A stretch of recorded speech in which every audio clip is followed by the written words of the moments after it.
Well, now to this. New tonight, in just the past few hours, Republicans in the North Carolina Senate voting to override the governor's veto of Senate Bill 382. Now, if the House also votes to approve and override, the bill would provide more money for Helene victims, but also weaken the power of newly elected Democrats. WCNC Charlotte's Kaylin Hagwood was listening in as that bill returned to the Senate floor. Yeah, she joins us in the studio. And Kaylin, this session, it did have some big moments, fiery ones.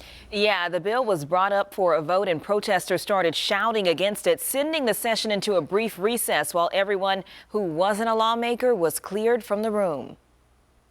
It destroys the will of the voters.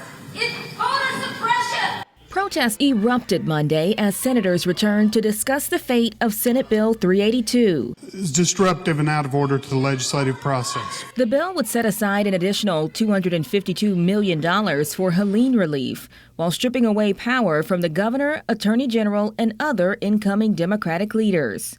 Everybody's got to go. Clear the gallery. Not going to be tolerated.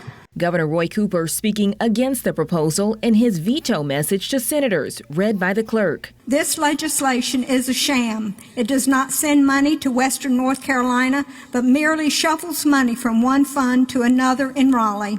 Among the bill's provisions, requiring the governor fill court vacancies from a list of choices recommended by the vacating judge's political party, and making county elections offices count all provisional ballots by 3 days after the election. It's a move the state says may, quote, make it impossible for the county boards of elections to adequately ensure every eligible ballot is counted. But proponents of the bill say it would hasten the vote counting process and lead to a more secure election. Despite the spicy language the governor tried to throw in his little veto message that's coming in, this is a good policy for the state of North Carolina. With protesters chanting outside the Senate chamber, the governor's veto was overridden by Republicans, who hold a supermajority in the General Assembly. It now heads to the House for consideration.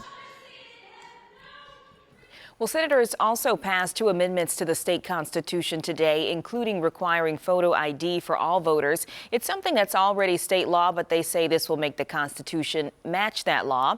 Also, reducing income tax to a maximum of 5%. Now, both of these proposals are heading to the House for consideration, and if passed, voters will have their chance to weigh in 2026. Back to you. All right, we'll have to see what they say about that. Thank you, Caitlin.